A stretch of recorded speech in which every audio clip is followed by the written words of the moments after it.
Hello, everyone, and welcome to You Are Heard podcast, where your voice matters, and we're all about purpose over here.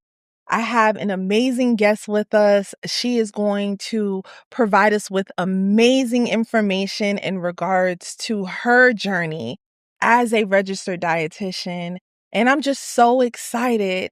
Her story inspires me, and when I met her, I was just fascinated by all of the things that she was doing in the community. So I can't wait to introduce you all to the one and only Ashley. Hello, everyone. Yay! Thank you so much for having me. I'm so happy that you're here. I'm so thankful because you brought a light in regards to what nutrition is, and people don't realize that. And just seeing you and your purpose and helping the community is so inspiring. And I just want the world to know about you. Thank you. So, Ashley, who are you? Who am I? That's one of those questions that's always so hard to answer because it's like, what angle do I approach this from? So for me, I am a Black woman first and foremost. That's right. I'm an advocate for my community. I'm a little sister. I am also an aunt. I am a friend. I am Ashley.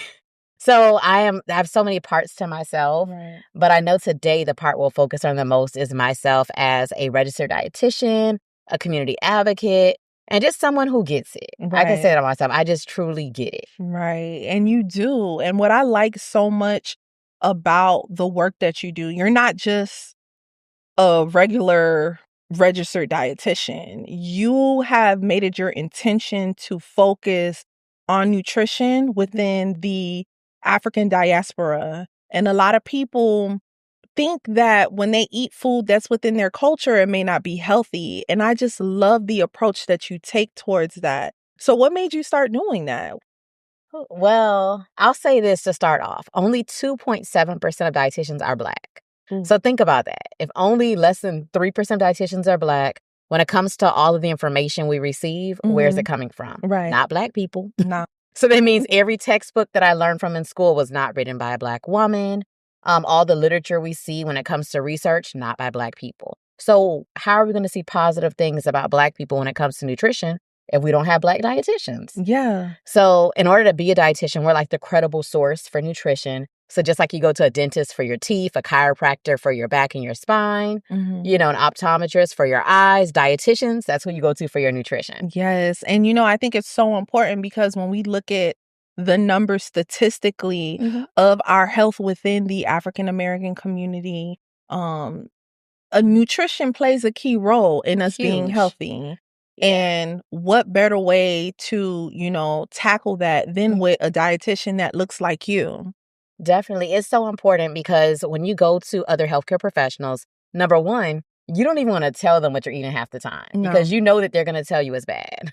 So already that's a barrier because somebody coming into the office is not going to say, oh, I'm eating, grill or I'm eating other things like that because the healthcare provider is going to be like, mm-mm.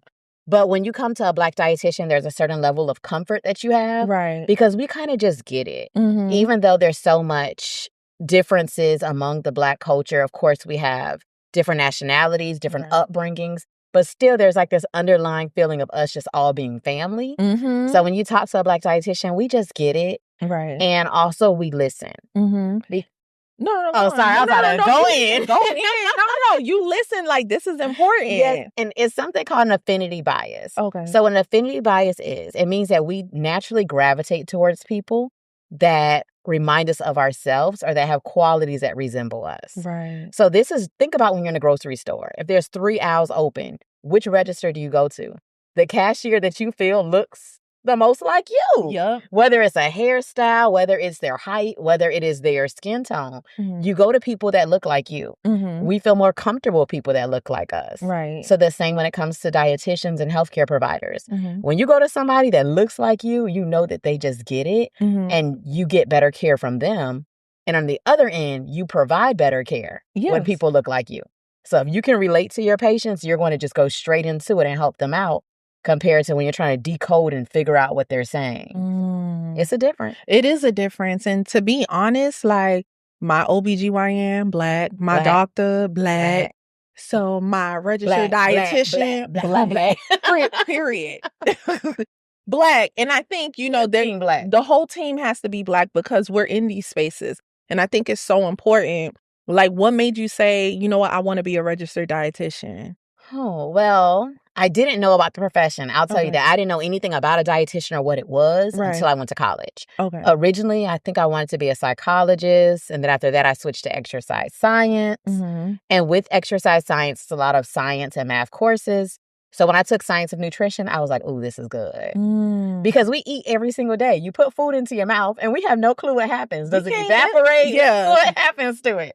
I need to eat. I love food. Right. But science of nutrition, it broke down food into like the simplest compound. So it shows like when you eat a burger, what happens to the carbohydrates? What happens to the protein?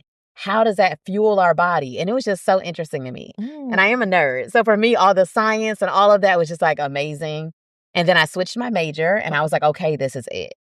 But then on the personal level, I have family history of all kind of things. Right. Diabetes, heart disease, cancer. And all of those things are connected to our food. Right. But no one's teaching us about our food. So once I got the knowledge, I was like, yeah. I need to teach our community because no one is really doing that in a way that resonates with us. And our people are dying. Yes. Our people are dying very early, especially Black men right now, dying from heart attacks. And it's preventable. So between my family history and just seeing what's happening right now in this nation, there's no better time to make that change than now. There isn't. And then there's no better time to make that change now. And then also have a Black registered dietitian. Or for those of you that may be watching this episode and say, oh, I've never thought about being a registered dietitian. And you're in college and you're like, I'm trying to figure out what I want to do. Maybe you might need to explore that. Maybe you need to explore that. And shameless plug, I am a nutrition professor. So that's something that all of my students are always like, I love this. But I will tell you that it's not that easy. To be a registered dietitian, number one, you have to go to a college that has a dietetic career path. Right. So I teach at FAMU, and FAMU does not have one. Okay. So it doesn't have one? It does not. There's actually not one HBCU in Florida that has a dietetic career path. So that's another reason why Florida's dietetic rates are pretty low for Black dietitians because we don't have like a feeder path. Oh, I did not know that. I don't remember the exact statistic, but I know for physicians, it's like, let me just say 80%. If it's wrong, don't nobody call me out. But it's like about 80% of Black physicians come from HBCUs in the nation. So that shows you the power of historically Black colleges and universities. And if we don't have any in Florida, how are we going to get that pipeline of dietitians out here? So I know like Howard has a school and other schools up north, but we don't have any in Florida. So that's one of those things. To be a dietitian, you have to go to an accredited school that has a career path for it. Right. Then you have to do your master's degree. Then you have to do an unpaid internship for a year. I know. And then after that, you sit for a board exam. And after you pass that, which most people don't on the first time, then you become a dietitian. So you put in the work. You put in the work to be a registered dietitian. So you know what you know. And you also have a nonprofit organization called EatWell Exchange who's doing some amazing things in the community. Thank you. So like what made you go about starting the nonprofit? How did it even come about? Okay, so myself and two of my girlfriends, we were all coworkers together with the Department of Health. And we loved working for the Department of Health. We liked what we were doing. Right. But we noticed there was a gap. Again, we don't have a lot of dietitians that are Black. A lot of the community coming in was Black, Haitian, Mexican, and no one was relating to their foods. So what do you think the providers would do? They would say, oh, well, if you want to eat healthy, you can't eat white rice. And that's a staple in almost every culture. So now these people are not changing because you're telling them to do something that doesn't relate to them and seems impossible. I'm not ready to give up Dijon. By the way, y'all, I'm Haitian. So Dijon is not a bad rice. Right. So we notice that, when it comes to so many of our foods, they get demonized by the mainstream population. Right. Again, like I said, it's not from bad intent. It's just no one's teaching people about our foods because we don't have those people in the profession. Right. So once we realized that gap and how much it was impacting our community, me and my two friends were like, let's do it. Let's start a nonprofit. So other things happened in between, but it was pretty much just We want to be that change. And we knew that we couldn't do that working for a government organization because there's certain standards you have to follow working for, government organizations. And I worked there for 10 years, so nothing against them, but I just wanted that extra step, which was culture-focused nutrition, culinary, and also increasing food access. Now, were you ever scared? Because, sometimes what you were doing when you were in that space, it's like, oh, I noticed that we're lacking in this area. And they're not providing us what we need in that area. Right. And I have these accreditations. I did the process. I'm a registered dietitian. So I'm going to offer this to my community. Right. Were you ever scared? Because I know it was you and your homegirls. And y'all was like, hold on, we need this. Because, were you scared of, okay, how do I start this? Where do I begin? Is this going to be accepted? Where am I going to get the funding? Oh, yeah. All of that is scary, and I can tell you it's step by step. Okay. So none of us knew a thing about starting a business. No one knew anything about a nonprofit. We just winged it, honestly. But we did have friends along the way that were very supportive. One of my friends, she's a lawyer, Kanasha, and she was like, okay, girl, let's make sure that you stay out of jail, Yeah. So she helped us with the legal forming of our nonprofit. Right. Then we had other friends that were just very supportive every step of the way. And that made a difference, really relying on your tribe. But for the most part, I would say if you want to start a nonprofit or if you want to start your own business, don't feel like you have to know everything. Right. And jump out within reason. So right now, at this time, we've done about 50 events and the year has just begun. So our first year, we did 3 events for the whole year.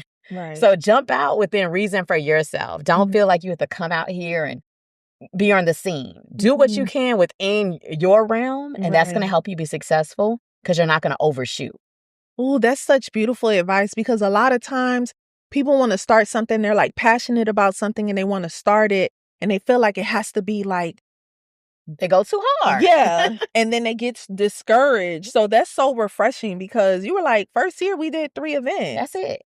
And we begged to get into those events. We literally were calling and asking people, hey, do you want nutrition education? Hey, can we come and speak to your people? We were begging people to get in the door. And now people are calling us. Every day I'm answering emails saying with people wanting us to come. Right. And I'm grateful, but I just always say put in the time, do the work, and make good, meaningful connections. Right. And you'll get to where you want to be at the right time. Now, what would you say about being in this space for someone that is of color, tribe, our community? What would you say what would be the best advice that you would give someone in regards to working with community and not having, because sometimes people may have this stigma of, I can't do nothing with my peoples. It's never going to flow good. It's never going to flow right. So what advice would you give them in shifting their mindset and working within community and collaborating with community with a vision that they have? Right. What I always have to remind people is that Black people were not a monolith. Right. We have so much differences in ourselves and in each other.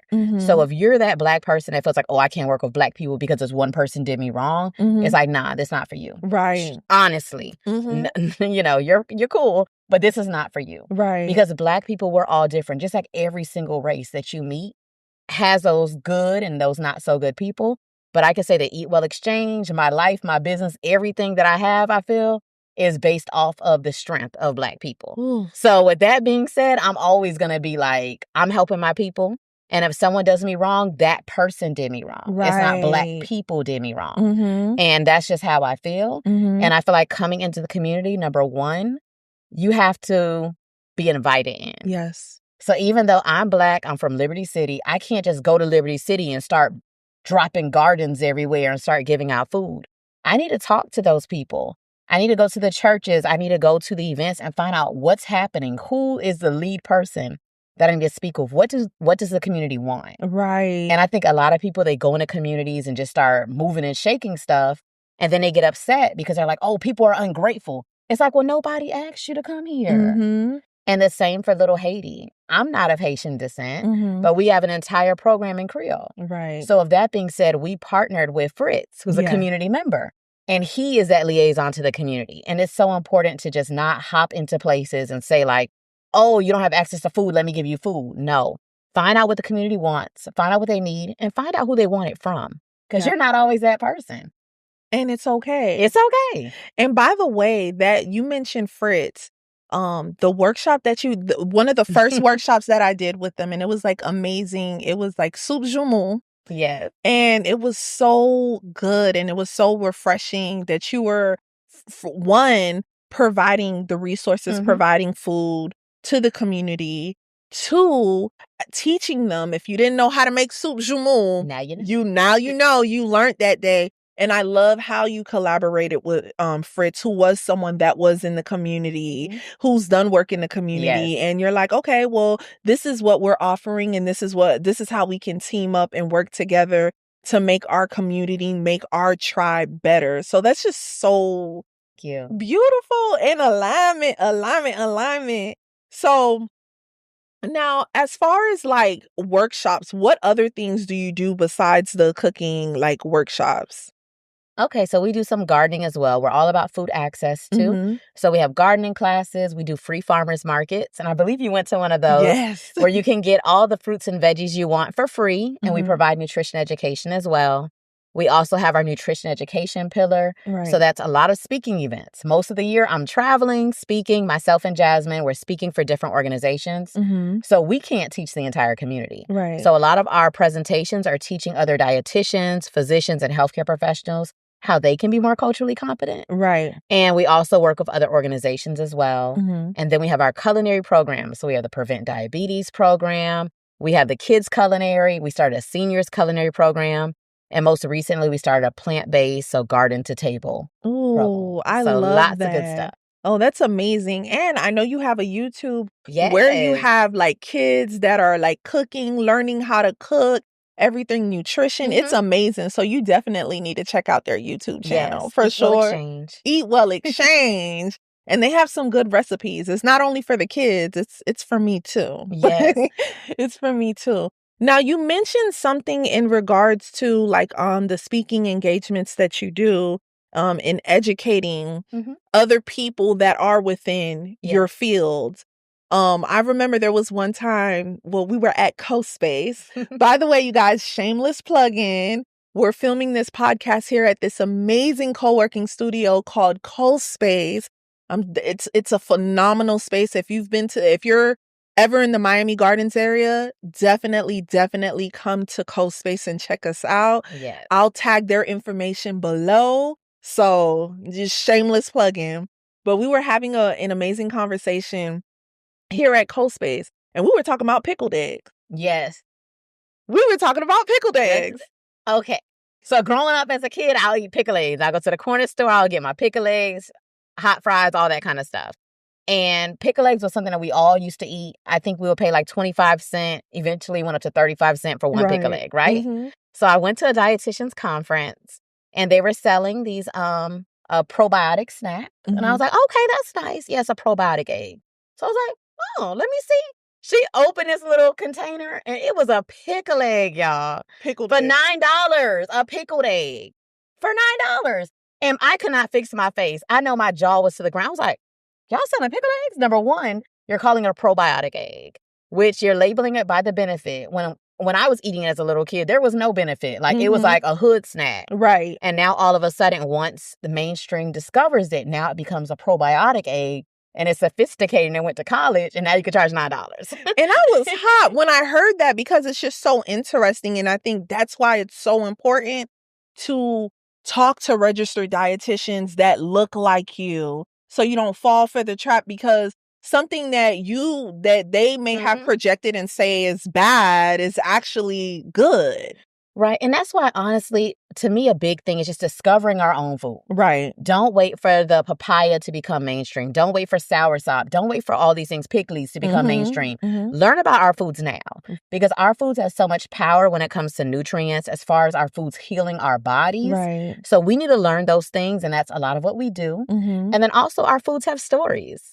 So even if the food is not the best for you, certain smells remind you of your ancestors. Oh, yes. So once you just smell certain things or hear certain sounds in the kitchen, it just brings you close to your family. So not only are our foods good for us when it comes to nutrients, but also our foods are that connection to home. Yes. Whether home is a geographical place, like an island that you're from, or home is just a time period when things were different than they are right now. Our food is home. Our food is definitely home, and it always brings us together. And I think it's so important that we don't forget that. That's just a way of us connecting to our ancestors, in my opinion. Definitely. Just us sitting together and eating and just enjoying the moment, embracing each other, storytelling in the table, like all of that is a beautiful thing. It is. Now, let's see here. Now, how can we support you? Okay. Like EatWell Exchange, because you're doing so many phenomenal things. And I know with everything that's been changing now politically, because you are a nonprofit organization, so you do deal with grants and a lot of other things. How can we as a people support EatWell Exchange to make sure that this continues on? Because this is not only something that you do locally, this is something that you do nationwide and globally. Yes, ma'am. So how can we support you? Well, the first thing I would say is learn about our mission. Know what we do. So if you're listening today, you already have a good idea of what we do and understand the impact of it and spread the word. So if you work for a law firm, which someone recently just did, I appreciate her. It's not official, so I won't call her name out, but girl, I appreciate you. We appreciate you, girl. So she works for a law firm and she's only been there for a couple of months, but she went to her higher ups. And she said, hey, I found this nonprofit. How can we support them? And I drafted a proposal and they said yes. So now they're officially supporting us as a law firm. Oh, I love that. And she's not an executive. She just started working there. So anybody listening, whatever company you work for, tell them to support EatWell Exchange. But no, seriously, because it could be a law firm. It could be anywhere, a public relations office. It can be pro bono work that can help us because I know donations, money is key. Right. Our programs, grocery prices going up. We have to feed our communities. We do. So if you can donate money, that's great. Reoccurring donors are even more better because we know every month we're getting your donations in. But if you can't donate personally, word of mouth. So being bold and going to your director, going to your family member that owns a business and saying, hey, can you support this nonprofit by giving them in-kind work, printing some shirts for them for free, whatever it may be? Like, find ways to support us because we always need the help. And then also just connecting us. So we like to do programs. So if you work for the city, if you work for the county, if you work for the mayor's office or wherever, mention EatWell Exchange and that these incredible Black dietitians have served over 50,000 people since 2017. Listen, that's a lot of people and a lot of work getting done. So this is not just a nonprofit that just started. Like, they've been putting in the work. It's not play. It's not play. It's not for fun. They've been putting in the work. And definitely follow them. How can they follow you? Yes, so you can follow us on Instagram at EatWell Exchange. You can also follow us on all the social media platforms, including YouTube. Our website is eatwellexchange.org. And we have Facebook as well. EatWell Exchange on everything, pretty much. If you can Google us, EatWell Exchange, everything comes right up. And stay connected. Yes, please stay connected. Ashley, I want to thank you so much for coming on the You Are Heard podcast. And most importantly, not being scared to live within your purpose, because the whole goal is for you to tell your story, tell your mission. And for whoever's watching this podcast or even listening to it, just be inspired. Because if you're scared to make a move, if you're scared to be a registered dietitian, if you're scared to do that nonprofit, we need you and we're going to support you. Just do it. Just do it. Definitely. So thank you all for listening to You Are Heard podcast. We really appreciate you. And Ashley, once again, thank you for coming on You Are Heard. You are heard. Thank you so much. Thank you. Thank you. Bye, y'all. Bye.